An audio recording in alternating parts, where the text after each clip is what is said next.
Greetings everyone, and welcome to Coffee Black, where the Voyager adventures continue on YouTube.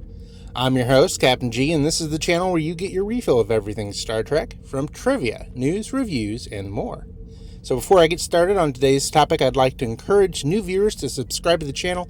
Also check us out on X and visit our Facebook page for more Star Trek content. So in this video, I'm going to do a breakdown of all 5 of Janeway's children.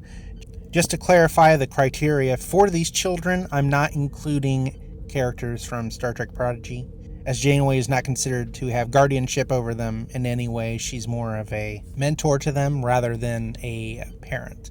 So that's my criteria: biological children or guardianship over the children. So let's go ahead and get started with the first grouping of Janeway's children.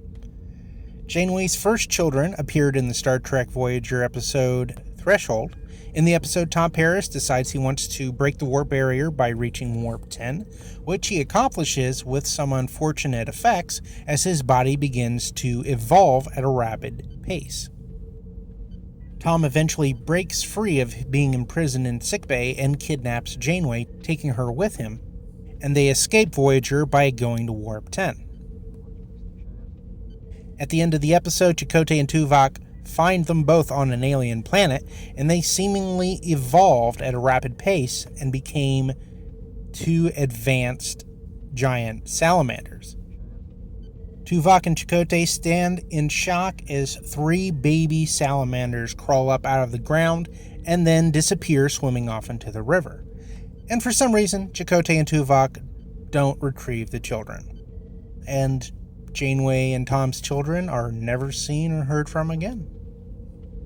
On to the 4th child of Janeway's, we start all the way back to the Voyager episode, The Q and the Gray. In the episode, Q appears on Voyager and is asking Janeway to mate with him, something he requests non-stop throughout the entire episode. Janeway evades his advances and comes up with a semi-creative solution requiring him to mate with another Q to have a child. By the end of the episode, Q visits Janeway with his younger son and asks for her to be the child's godmother, which she agrees to. Janeway's godson appears a few seasons later in the episode Q2, and he seems to have inherited his father's rambunctious nature. Q demands that his son stay with, quote, Aunt Kathy so that she can teach him some human-learned responsibility. By the end of the episode, the young Q eventually learns to take responsibility for his own actions, and that is the last time we see the character. Now on to the 5th and final child of Janeway. Just for clarification, this comes from the Janeway Autobiography, which may or may not be considered canon, but I still think it's relevant and worth talking about, so that is why this character has been added to the list. If you have not read the autobiography or you've not heard the amazing audio version that's been narrated by Kate Mulgrew, I highly recommend checking it out, as this little bit of information I'm about to share will spoil you. But if you're not concerned about spoilers, or if you have no intention of checking out the book, then let's continue. So in the autobiography, Janeway talks about her time at Starfleet Academy and another cadet that she was dating at the time. Apparently, they were intended to get married until she learned that the cadet wanted her to stay home with the children once they had children, instead of advancing her own career, seemingly because he believed he was more likely to advance his career than she would. This, of course, ended the relationship between the other cadet and Janeway then decided that she was going to put her career first over having children, and in case she wanted to have children in the future, she decided to have some of her eggs frozen. Of course, years later, Janeway becomes captain of the USS Voyager, and Voyager gets lost in the Delta Quadrant, and at one point they were presumed dead. And this is where this story takes a very interesting turn.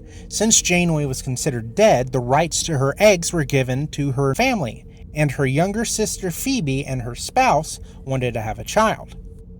Seeing it as an opportunity for her to still have a piece of her sister with her, Phoebe decides to be the surrogate for Janeway's egg, giving birth to Janeway's daughter.